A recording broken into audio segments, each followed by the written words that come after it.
दूध जो है जिसकी अग्नि दीप्त हो गई है, अर्थात पाचन शक्ति जिसकी बहुत बढ़िया है, कहते हैं उसके लिए हित तमम। आपने देखा होगा पहले पहलवान थे, खूब दूध पीते थे और कुछ नहीं होती थी, हैं जी। तो अरे भाई, पुराने समय में देश में अन्न नहीं होता था, ये तो बाद में क्रांति आई, नए नए बीज आए, अकाल पड़े, तो लेकिन पशु खूब होते थे, खूब भूमियाँ थी, तो लोग दूध का उपयोग ज़्यादा करते थे और अन्न का उपयोग कम करते थे, क्यों? होता ही कम था, मिलता नहीं था, दूध खूब है, घी दूध खूब है। तो कहा कि जिसकी, अच्छा, दिन भर व्यायाम हो जाता था, अपनी खेती बाड़ी पशुपालन ही थे, आजकल जैसी नौकरियां तो थी नहीं, तो जठराग्नि खूब तगड़ी होती थी, तो सीधा ही बाल्टी उठाई और पी गए, मग्गा का मग्गा पी जाते थे सीधा। तो उनके लिए हित तमम, हितकारी नहीं, हित तमम, हित हित तर हित तम, तो जिनकी जठराग्नि है उनके लिए तो औषध स्वरूप रसायन है, हिततम है। और कृषि जो कमजोर है वो दूध पिएगा तो हिततम खूब बलशाली हो जाएगा। और पुंसी, पुरुषों के लिए, किनके लिए?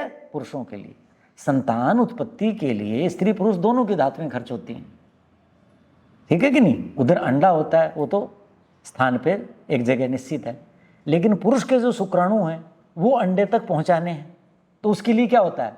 उसकी तरल धातु खर्च होती है और वो धातु उसको दूर तक नाली से ले जाती है। तो वो जो धातु खर्च हुई, तरलता जिसमें शुक्राणु जिसके माध्यम से गए, वो पुरुष की ज़्यादा खर्च होती है और उससे पुरुष को क्षीणता आती है। इसलिए आपने देखा होगा पुराने जो लोग थे वो अपने माताएं अपने बेटे को खूब दूध पिलाती थी, लोटा भर के देती थी, जग भर के देती थी शादी वाले को। क्यों? कि अब माँ को तो पोता चाहिए, पोती चाहिए, वंश का विस्तार चाहिए। कब होगा? जब मेरा बेटा शक्तिशाली, खूब उसके अंदर धातु बनेगी, खर्च होंगी, तभी तो बनेंगे। तो पुरुष और स्त्री दोनों मिलकर संतान पैदा करते हैं, लेकिन गर्भधारण की प्रक्रिया में अधिक शक्ति किसकी खर्च होती है?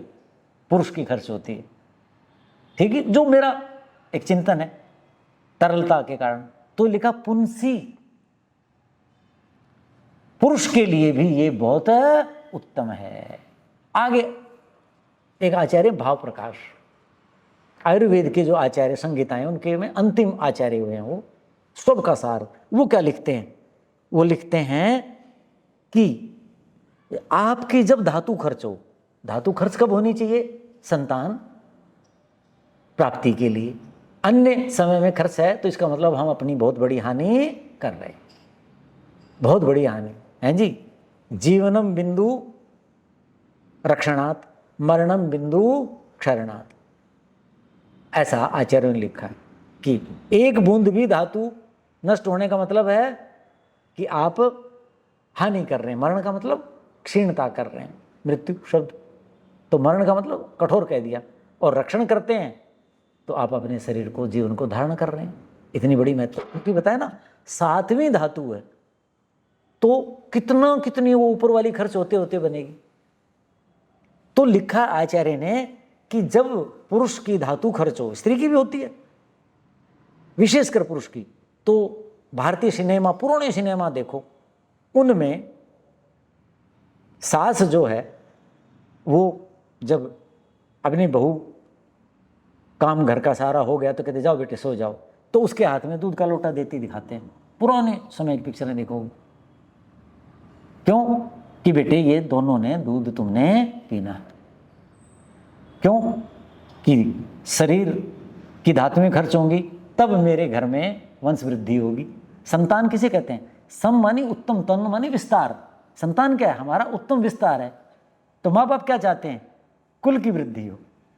तो वो दे के भेजती थी सास कि बेटे ये दूध का लोटा ले जाओ। तो ये लिखा है। अब ये क्या है? ये परंपरा में डाल दिया। इसके पीछे विज्ञान है। भाव प्रकाश लिखते हैं सद्यः शुक्रकरम, तत्काल जैसे ही आपकी धातु खर्च हुई संतान उत्पत्ति के लिए, उसके बाद शरीर में क्षीणता आएगी। तो कहते हैं सद्यः शुक्रकरम, शुक्र को बढ़ाने वाले और बहुत सी चीजें हैं, सातवीं धातु को बढ़ाने वाली और चीजें हैं संसार में, लेकिन दूध क्या है? सद्यः शुक्रकरम, तत्काल आपके शुक्र जो सातवीं धातु है, जिसका क्षय हुआ है, उत्तम कार्य के लिए क्षय हुआ है, वंश वृद्धि के लिए हुआ है, और परमात्मा के भी आदेश है, संतान परंपरा। आचार्य जब उपदेश देता है, कब? स्नातक, जब दीक्षांत समारोह हो रहा है, समावर्तन संस्कार हो रहा है, तो आचार्य वहाँ बोलता, उपनिषद का वहाँ क्या कहता है? प्रजातंतु मां व्यवच्छेदसि, अब तुम गृहस्थ में प्रवेश करोगे। आचार्य कुल से अब जा रहे हो, समाज में गृहस्थ में जाओगे। प्रजा का जो तंतु है वो टूटना नहीं चाहिए, अर्थात संतान परंपरा बनी रहनी चाहिए। ये धर्म है, हमारा धर्म है, परमात्मा का आदेश। तो उसका जो पालन करना है, और उसमें शरीर की धातुएं खर्च होंगी। तो आचार्य ने लिखा है, अनुभव किया होगा, हजारों हजारों वर्षों का अध्ययन है भारत का। तो लिखा है कि सद्यः शुक्रकरम, दूध जो है, मैंने बताया ना, उसमें मधुर रस डालो। सबसे उत्तम क्या है? मिश्री है। आप बताया ना, रेतो वहम आया था वहां, उसके बाद बूरा है, उसके बाद खांड है। बूरा और सीतोपल, मिश्री के लिए क्या लिखा था? रेतो वहम, रेतस शब्द वीरी के लिए आता है, रेतस को वह धारण करने वाला है, ऐसे वह उसको ढोने वाला है ये दूध। तो आचार्य भाव प्रकाश यहां कहते हैं कि सद्यः शुक्रकरम, आपकी धातु खर्च हुई है, क्षीणता आई है, शरीर शुद्ध कर लो, स्नान कर लिया, शीत है तो पंचांग स्नान कर लिया, शरीर को शुद्ध करके, शरीर में जो रक्त का प्रवाह क्या हो गया? धातु क्षीण होने से ऊंचा नीचा हुआ है, शक्ति खर्च हुई है। जब शांत हो जाए शरीर, जब रक्त का प्रवाह सम हो जाए, तो शीतकाल में शीत उष्ण गर्म करके खांड, बूरा या मिश्री मिला करके और वो ले लो, तो आप उतनी पूर्ति नहीं होगी, लेकिन सद्यः शुक्रकर्म का है, तत्काल आपकी सातवीं धातु को पैदा करेगा। मैं इसमें एक चीज और जोड़ दूं, यदि आप उसमें, आपकी सामर्थ्य अच्छी है, वैसे तो होनी चाहिए युवाओं की, आप उसमें 1 चम्मच आधा चम्मच घी डाल दो। कब? शीतकाल में, और उस गुनगुने दूध को मिला के आप पी लीजिए। आपको गृहस्थ से होने वाली जो क्षीणता है वो बहुत कम होगी, बहुत कम होगी। ऐसा करेंगे तो ये आचार्यों ने कहा है, ठीक है ना जी। तो सामान्यतया लोगों को ये बातें समझ में नहीं आती, और चीजें खा लेंगे और कुछ कर लेंगे, उससे उत्तेजना तो आ जाएगी, आपके शरीर में गर्मी तो आ जाएगी। जैसे चाय पी ली, मैं तो चाय जो पीते हैं उनको भी कहता हूं, यदि आप चाय पीते हैं, चाय भी जहर नहीं है, चाय औषधि है, उसके अंदर जो तत्व हैं, लेकिन वो कब पीना चाहिए? जैसे कंठ में कफ हो गया, गला खांसी हो गई, जुकाम हो गया, हल्का सा ज्वर हो गया, तो आप चाय बनाओ और उसमें दूध डाल करके लो और ओढ़ के सो जाओ, तो आपका बुखार, खांसी, गला ठीक हो जाएगा। ये जो रोज पीते हैं ये विष है, क्योंकि रोज आवश्यकता नहीं है। तो मैं कभी जिससे नहीं रुका जाता, तुम उसमें ना थोड़ा घी डाल के पी लिया करो, दूध तो डलता ही है, उससे भी वो विष कम हो जाता है, लेकिन घी डाल लोगे तो क्या होगा?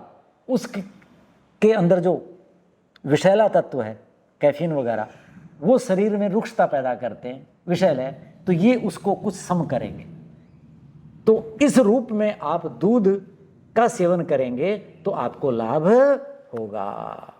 अब अगले व्याख्यान में हम गायों का, भैंसों का, बकरी, इस पे विचार करेंगे, और गाय काली, चितकबरी, सफ़ेद, ये अलग अलग की जो गायें हैं, इनका जो दूध है उसमें क्या गुण हैं, क्या फायदे हैं, इन विषयों पर आगे के व्याख्यान में विस्तार से बताएंगे।